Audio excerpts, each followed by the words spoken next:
Salam hörmətli tamaşaçılar, Perspektivin növbəti buraxılışında hamınızı xoş gördük. Bakı növbəti dəfə beynəlxalq tədbirə, Ümumdünya Şəhərsalma Forumunun 13-cü sessiyasına ev sahibliyi edir.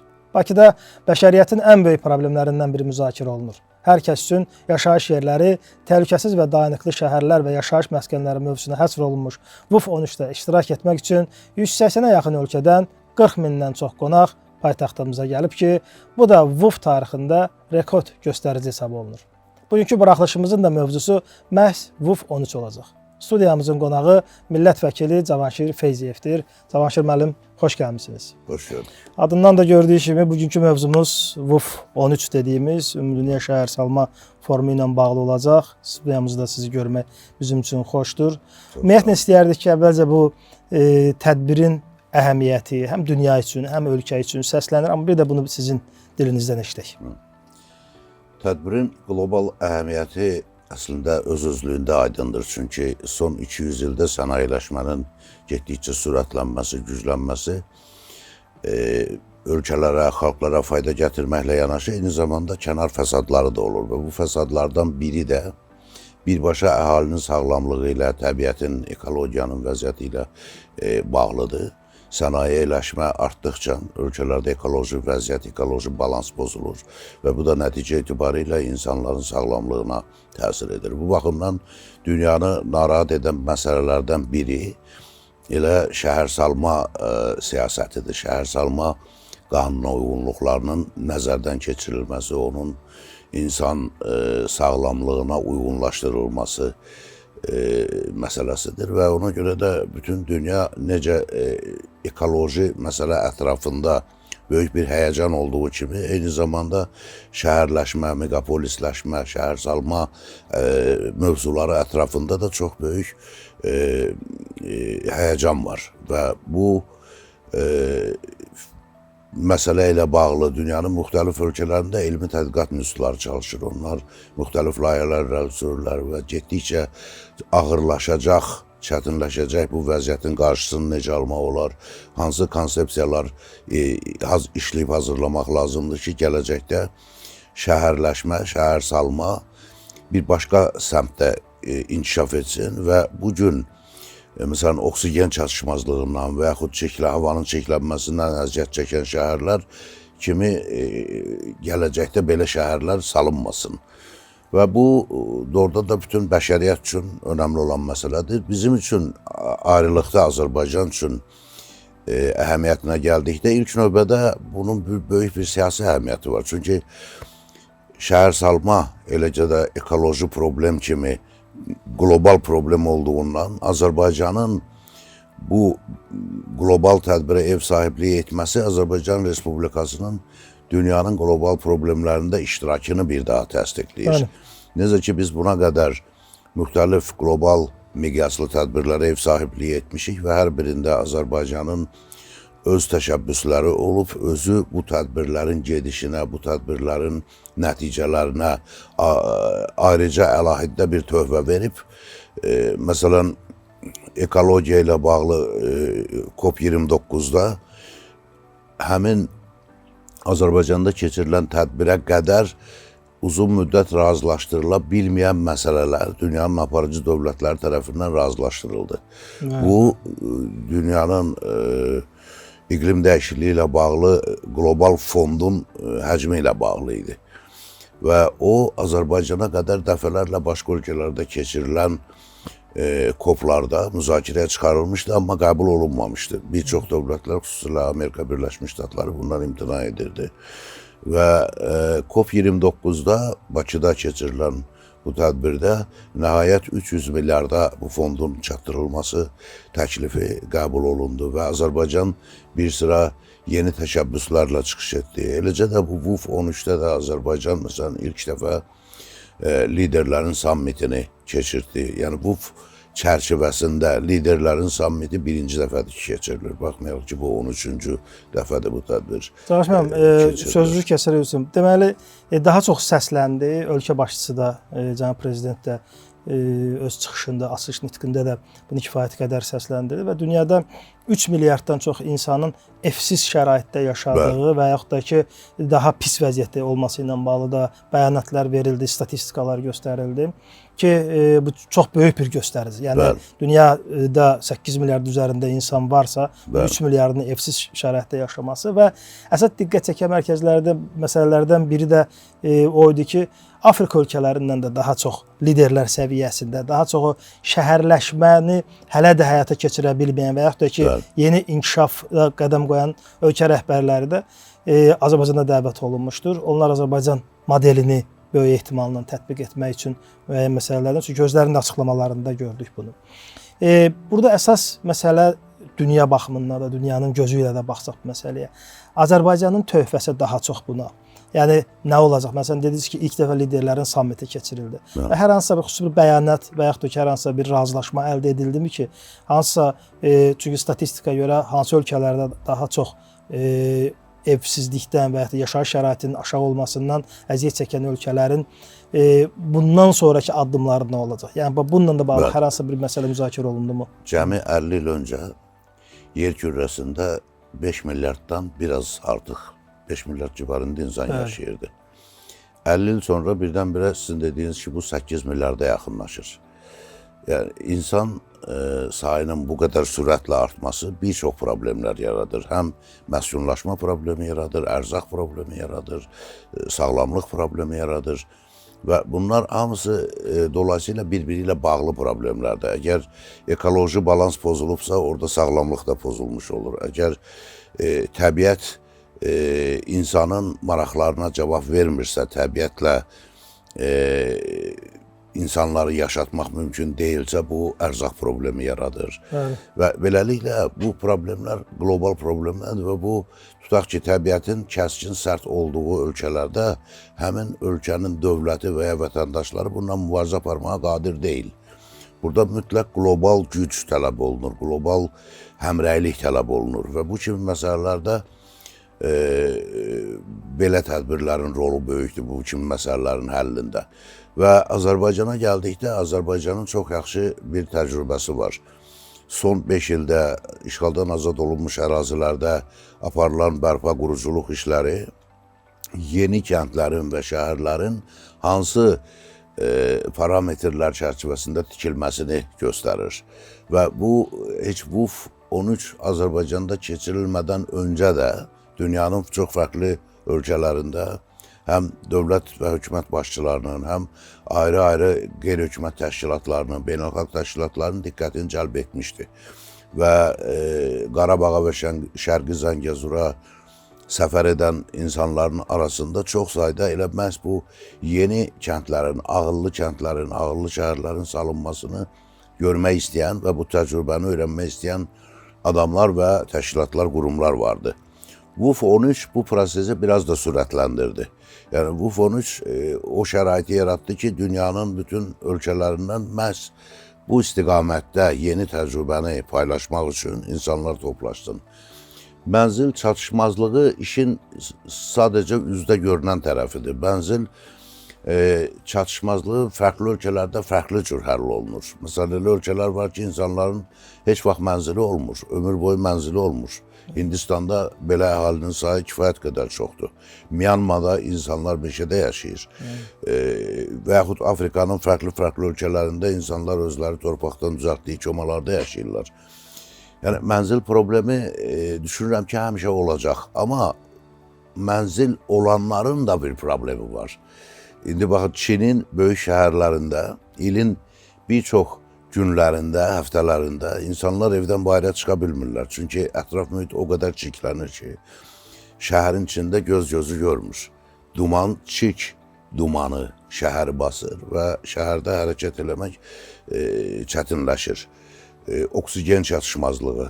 Vaxtilə Sovet dövründə Bakı da dünyada oksigen çatışmazlığından əziyyət çəkən ilk 5-likdə idi. Amma indi görürsünüz, qısa bir müddət ərzində, tarix baxımından bu 30 il, 35 il müstəqil olduğumuz illər çox qısa bir müddətdir. Amma qısa bir müddətdə Bakının siması nə qədər dəyişib. Bakıda ekoloji vəziyyət, ekoloji tarazlıq bərpa olunub. insanların yaşayış şəraiti tamamilə dəyişib. Xəzər dənizi nə qədər təmizlənib. Biz məsələn tələbə olanda və yaxud uşaq yaşlarımızda Xəzər dənizini həmişə qara rəngdə görmüşük. Və müstəqillik əldə etdikdən sonra Xəzər dənizinin təmizlənməsi ilə bağlı bir çox layihələr həyata keçirildi. Və indi get-gedə Xəzər dənizinin mavi rəngə döndüyünü görəndə sevinməmək mümkün deyil. Baxın, bütün bu kimi hallar dünyanın hər yerində var. Amma dünyanın hər yerində bunun həll olunduğunu demək mümkün deyil. Ona görə bu sahədə bütün akademik biliklərlə yanaşı eyni zamanda təcrübə mübadiləsinin çox böyük əhəmiyyəti var. Və əminəm ki, bu fonça gələn qonaqların bir qismi də mütləq Şərqi Zəngəzura və Qarabağa səfər edirlər və orada yerində tanış olurlar. Bugün məsələ insan məskənlərinin salınması məsələsində vacib olan bir neçə amil var. Birinci, ən böyük genel yanaşma insanı təbiətlə yaxınlaşdırmaq, qovuşdurmaq. Çünki insan şəhər tikmək sadəcə divar tikmək, beton salmaq deyil. Eyni zamanda təbiətdən uzaqlaşmamaq çox mühüm rol oynayır. Çünki insan təbiətin bir parçasıdır, insan təbiətin içində yaşamalıdır. İndi şəhər mühiti, bina tipli qurğularda mənzil nəzərdə tutursa, bu yaşayış tərzinin özünü də bir şəkildə təbiətlə sinkronlaşdırmaq lazımdır. Və ona görə baxın, son illərdə Bakıda salınan onlarla yeni parklar, fəvvarələr, su sisteminin yenidən qurulması, kanalizasiya sisteminin yenidən qurulması, bütün bunlar insanların həyatının sağlamlaşdırılmasına xidmət edir.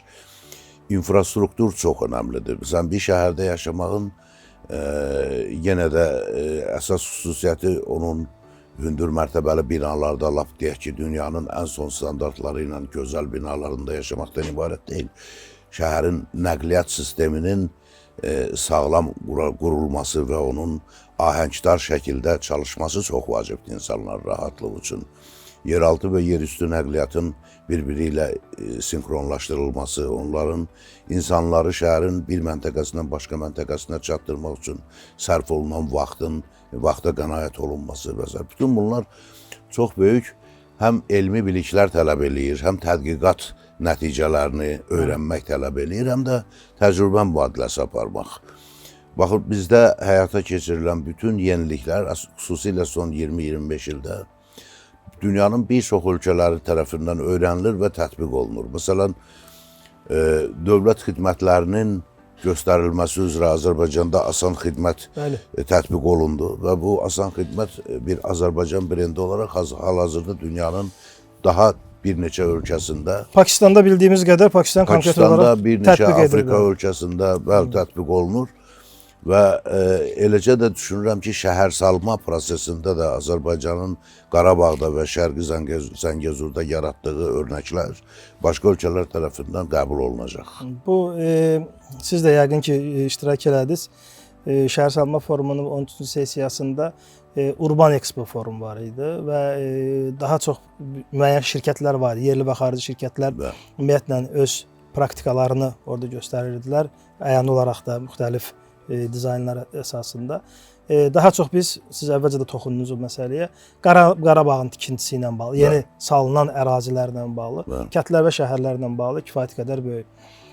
Və bu əsas maraq doğuran məsələlərdən biri bu idi. Çünki konkret olaraq bizim əlimizdə imkan var, yaxşı mənada da. Geniş bir şərait yaradılıb ki, biz yenidən dünyaya sübut eləyək ki, həqiqətən də şəhər salmada yeni bir sistem necə qurula bilər. Çünki orada artıq 30 il işğal altında qalan torpaqların geriyə heç nə qalmamışdı orada. Yəni bir-iki Xankəndini və yaxud da ki, bir-iki qısa qəsəbələri və şəhərləri çıxmaq şərtinə yerlə yeksan edilmişdi böyük yerlərimiz. Və bu daha çox bizə imkan ki, əyani olaraq da orada yeni bir sistemi qurulsun. Nə düşünürsünüz? Həqiqətən də gələn qonaqlarımız sessiyada işləyən Urban Expo forumunu izlədikdən sonra Azərbaycanın həyata keçirdiyi bu layihələri öz ölkələrinə tətbiq etmək kimi bir fikrə gələ bilərlərmi? Şübhəsiz, bayaq dediyimiz kimi bir çox ölkələrdə insanların məskunlaşması ilə bağlı böyük problemlər var və onlar axtarırlar bunun həll yollarını. və həmin ölkələr üçün həm də başqa problemlər də var. Yeni salınacaq yaşayış məskənləri həm dəyər baxımından onların gücü çatacağı məbləğdə başa gəlməlidir. Həm də bayaq dediyimiz parametrləri özündə ehtiva etməlidir. İnsanların sağlamlığını qorumaq, təbiətə çox zərər vurmamaq, nəqliyyat infrastrukturu, su, elektrik enerjisi ilə təminat və s. Bütün bunları bir kompleks şəkildə planlaşdırmaq, layihələşdirmək asan məsələ deyil bir çox ölkələr üçün. Bu baxımdan təcrübəsi olan ölkələr həmişə maraq doğurur və Azərbaycanın təcrübəsi isə ən yeni təcrübədir. Deyək ki, 30 il qabaq Dubai təcrübəsi dünyada ən yeni təcrübə sayılırdı və çox diqqət cəlb edirdi. Və bugün dünyada şəhərsalma üzrə, yeni yaşayış məskənlərinin yaradılması üzrə ən müasir təcrübə Azərbaycan təcrübəsidir. Qarabağ və Şərqi Zəngəzur ərazisində 900-dən çox bizim yaşayış məntəqəmiz olub və onlar hamısı darmadağın olunub. İndi bunu paralel olaraq biz düşünək ki, hansısa bir ölkədə tamamilə təmiz bir yerdən ərazi ayrılır və orada tikintiyə başlayırlar. Bu təxminən elə Qarabağda və Şərqi Zəngəzurda başlayan kimi olacaq.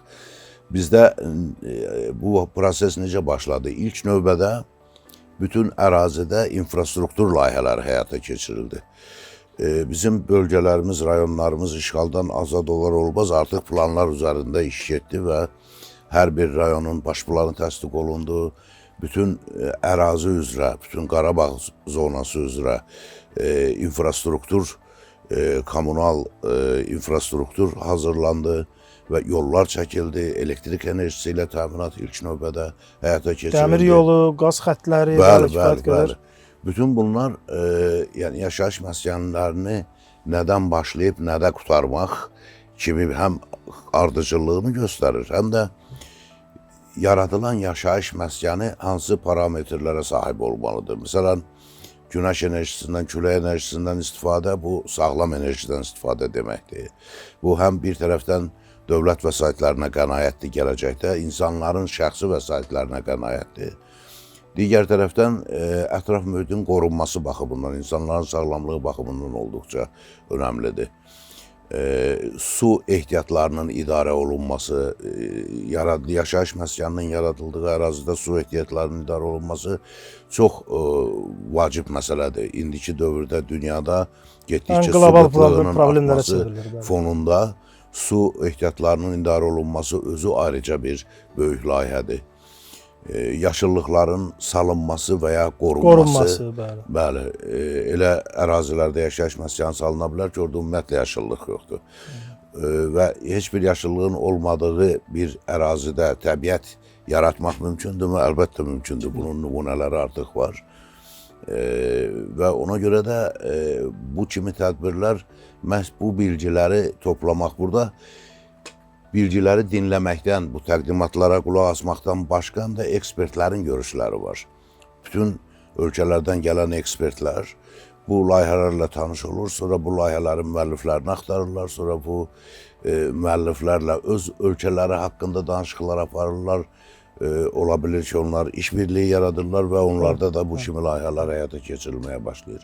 Ona görə bu bir tərəfdən bu bir qlobal problemdir. 8 milyarda yaxın insanın insan kimi yaşamasını təmin etmək əslində bütün bəşəriyyətin borcudur.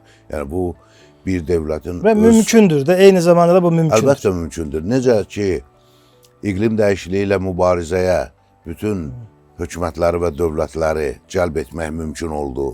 Bunun üçün də çox uzun illər, 10 illiklər ərzində mübarizə aparılıb. Yəni, bütün dövlətlər birdən-birə qəbul etmək istəmirdilər bunu. Hələ də bunu qəbul etmək istəməyənlər var. Yaşayış məskənləri ilə bağlı problem də o cürdür. Hansı ölkədə, xüsusilə inkişaf etmiş ölkələrdə, məsələn, indi yox, 50-60 il öncə hələ onlar o problemi görmürdülər və ona görə düşünürdülər ki, onlarla dəxli yoxdur. Afrikada və yaxud uzaq şərqdə, Şərqi Asiyada insanların hansı şəraitdə yaşamağı. Amma maraqlı odur ki, inkişaf etmiş ölkələrin özündə də şəhərsalma artıq gəlib elə bir həddə çatdı ki, insanlar buna etiraz etməyə başladılar. Bu da insanların həyat şəraitinin pisləşməsi ilə yarandı belə bir vəziyyət. Və bütün bunlar onu göstərir ki, bizim son 200 il ərzində yer kürəsi üzərində şəhərləşmə prosesi gedib və həmin dövr üçün bəlkə bu məqbul idi və bu bir növ sənaye müəssisələrinin çalışmasını təmin edirdi, səmərəli şəkildə çalışmasını təmin edirdi. Çünki insanlar və zavodlar bir yerdə yerləşirdi, bir yaşayış məntəqəsində. Adam evindən çıxıb işinə piyada da gedə bilər, şəhər arası nəqliyyatla da gedə bilər və s. Amma sonda üstündən 10 illər, hətta 100 ildən çox keçəndən sonra məlum oldu ki, bu insanların ömrünü qısaldır, insanların sağlamlığına zərərdir. Ona görə sənaye klasterlərini yaşayış məntəqələrindən kənara çıxartmaq kimi bir ideya ortaya çıxdı. Və indi yeni yaranan şəhərlərdə artıq bu necə Azərbaycanda sənaye mərkəzləri ayrı-ayrı bölgələrdə sənaye zonaları yaradıldığı kimi şəhərdən kənarda və bir neçə bölgə üçün bir sənaye mərkəzinin olması və bütün istehsalın orada cəmləşməsi və orada da zərərli təsirlərin neytrallaşdırılması. Bunu bir yerdə etmək daha asandır, nəinki hər bir kənddə və şəhərdə ayrı-ayrılıqda. Maraqlı bir məsələyə toxundunuz. Alternativ enerji.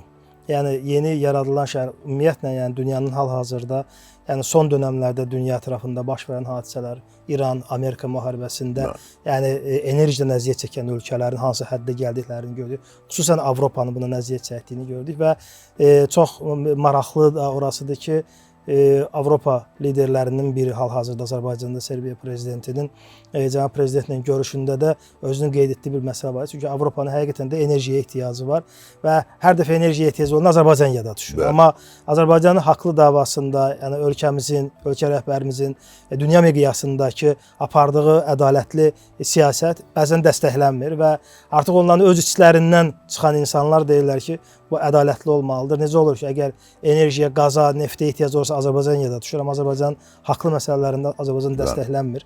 Və Azərbaycan həqiqətən də bugün alternativ enerjidir. Məsələn, bugün qaz və neftin artıq istehsal prosesində yavaşlama var. Amma külək, günəş enerjisində kifayət qədər bir irəliləmə var. Və yeni salınan şəhərlərdə də, yeni salınan ərazilərdə də mütləq enerji olmalıdır. Yəni insan artıq enerjisiz də, işıqsız, qazsız da yaşama ehtimalı, imkanı çox aşağıdır.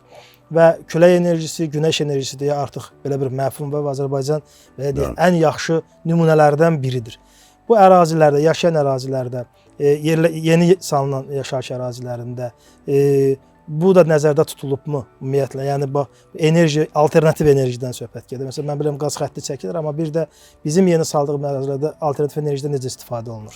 Əlbəttə, bu sahəyə 100 milyardlarla sərmayə yatırılır.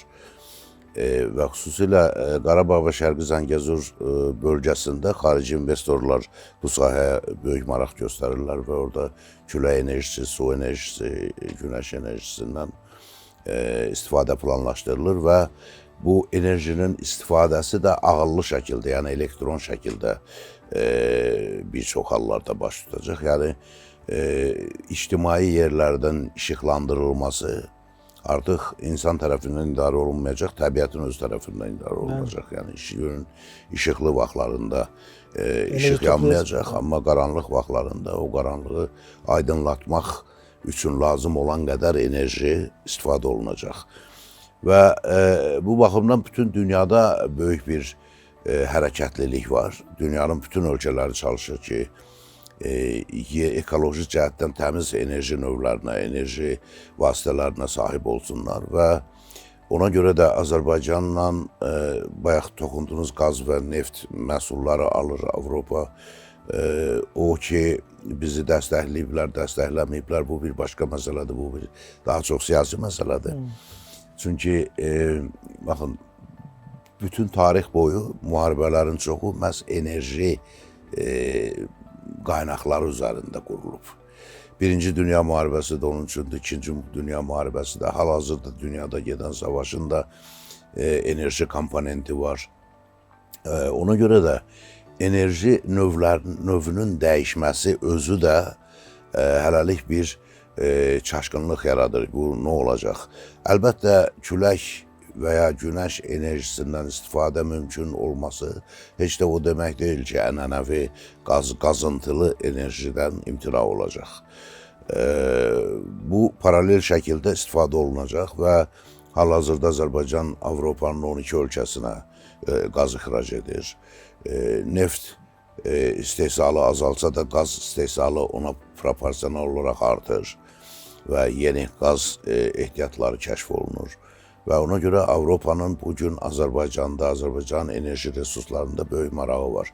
Ona görə də bizim mövqeyimizi tam %100 dəstəkləməsələr də, amma mane də olmurlar artıq. Amma dəstək də hərdən görürük. Görürük, Bəli. Burada siyasətlə iqtisadiyyat biraz bir-birinə çulğaşmış olur. Amma Azərbaycanın bu barədə, bu sahədəki uğurları, məsələn, gənc bir müstəqil dövlət üçün, deyək ki, Amerika və yaxud Almaniya, İngiltərə qədər maliyyə resursları olmayan bir dövlət üçün Avropaya yenilənən enerji ixrac etmək özlüyündə çox böyük uğurdur. Yəni, trilyonlarla büdcəsi olan ölkələr əgər Azərbaycandan elektrik enerjisi almaq istəyirsə və Azərbaycan bunu təmin edə bilirsə, deməli, Azərbaycanın özünün bir iqtisadiyyatda yaratdığı bir know-how var. Deməli, Azərbaycan özü bir möcüzə yaradıb ki, ağırlığı var, bir söz sahibi. Az büdcə ilə, müqayisə olunmayacaq dərəcədə az büdcə ilə daha çox yenilənən enerji istehsal edə bilər və hətta onu Avropa ölkələrinə ixrac edə bilər. Və bu barədə bilirsiniz, 2022-ci ildə də, 2024-cü ildə də müvafiq Avropa ilə razılaşmalar imzalanıbdır, memorandum imzalanıbdır. Və Azərbaycandan birbaşa Avropaya yönləndiriləcək elektrik xətləri, hətta dənizin, Qara dənizin dibi ilə aparılacaq elektrik xətləri nəzərdə tutulur. İndi Zəngəzur dəhlizi açılandan sonra həmin dəhliz vasitəsilə də bizim həm neft, qaz, kəmər boruları, həm elektrik cərəyanının ötürülməsi həyata keçiriləcək. Yəni, Azərbaycanın enerji ilə bağlı layihələri sonsuzdur. Yəni, ən azı yaxın 100 ili əhatə edəcək layihələri var Azərbaycanın. Və şübhəsiz ki, insanların sayı artdıqca, sənaye genişləndikcə enerjiyə ehtiyac daha da artır. Və o baxımdan düşünürəm ki, Azərbaycan gələcəyi görən, onu proqnozlaşdıran, düzgün proqnozlaşdıran və öz iqtisadiyyatını ona uyğun şəkildə öncədən hazırlayan çox az saylı dövlətlərdən biridir. Son olaraq VUF 13-də artıq Bakı şəhər salma mükafatı təsis olundu. Bildiyimiz qədərilə bundan öncə belə bir mükafat yox idi. Bunun belə deyək də Bakı VUF 13-ün yaddaşda bir irs olaraq qalacağının da göstəricisidir. Bəli, bu da bayaq sizin dediyiniz yeni təşəbbüslərdən biridir. Mən liderlər sammitini dedim, siz isə mükafatı xatırlatdınız. Doğrudan da bu mükafatın da elan olunduğu, təqdimatı oldu və bu öz-özlüyündə Bakının adını dünya şəhərsalma mədəniyyəti tarixinə yazılması deməkdir. Yəni, indi dünyanın hansı ölkəsində şəhərsalma ilə bağlı hansı ideal konsepsiya ortaya çıxacaqsa gələcəkdə də, həmin konsepsiyanın müəllifləri bu mükafatla mükafatlandırılacaqlar Bakı şəhərsalma mükafatı ilə. Və bu öz-özlüyündə həm bir tarixdir, həm Azərbaycanın bu yeni şəhərsalma siyasətinə motivasiyanı artırmaq istiqamətində verdiyi tövbədir. Çünki, baxın, necə film yaradıcıları Oscar mükafatı üçün çalışdığı kimi, şəhər salma sahəsindəki mütəxəssislər də Bakı mükafatı uğrunda çalışacaqlar. Çalışacaqlar daha ekoloji cəhətdən sağlam, təmiz, gözəl layihələr hazırlasınlar ki, Bakı mükafatını ala bilsinlər. Bu baxımdan bu Azərbaycan üçün də qürurdur əlbəttə və eyni zamanda dünyada şəhər salma siyasəti ilə məşğul olan bütün insanlar üçün bir motivasiya mənbəyidir. Doğrudur. Cavaş müəllim, təşəkkür edirik. Xüsusi bir sözünüz, hər hansı bir mesajınız varsa onu da dinləyə bilərik. Çox sağ olun. İlk növbədə studiyaya dəvət etdiyiniz üçün minnətdarlığımı bildirirəm. Digər tərəfdən təkcə ölkəmiz üçün yox, dünya üçün əhəmiyyətli olan belə bir tədbirin araşdırılması, onun haqqında verilişin hazırlanması öz-özlüyündə tamaşaçılarımızın daha çox bilgi alması baxımından çox əhəmiyyətlidir və ona görə mən sizə və sizin yaradıcı kollektivə minnətdarlığımı bildirirəm. Təşəkkür edirik sizə. Çox sağ olun. Sağ olun. Hörmətli tamaşaçılar, beləliklə Perspektivin növbəti buraxılışının sonuna gəldik. Biz bugün paytaxtımızın ev sahibliyi etdiyi Ümumdünya Şəhərsalma Forumunun 13-cü sessiyasının əhəmiyyətini, qlobal şəhərsalma problemlərini və ölkəmizin bu sahədəki unikal təcrübəsini ətraflı şəkildə təhlil etdik. İstər postmünaqişə dövründə Qarabağ və Şərqi Zəngəzurda həyata keçirilən dayanıqlı və müasir şəhərsalma modelləri, istərsə də bu forum çərçivəsində irəli sürülən qlobal təşəbbüslər Azərbaycanın dünyaya təqdim etdiyi ən böyük töhfələrdəndir. Hər kəs üçün yaşayış yerləri, təhlükəsiz və dayanıqlı şəhərlər naminə Bakıda ucalan səs, inanırıq ki, gələcək nəsillərin daha firavan dünyada yaşamasına şərait yaradacaq. Növbəti buraxılışlarda görüşmək ümidi ilə sağ olun, salamat qalın.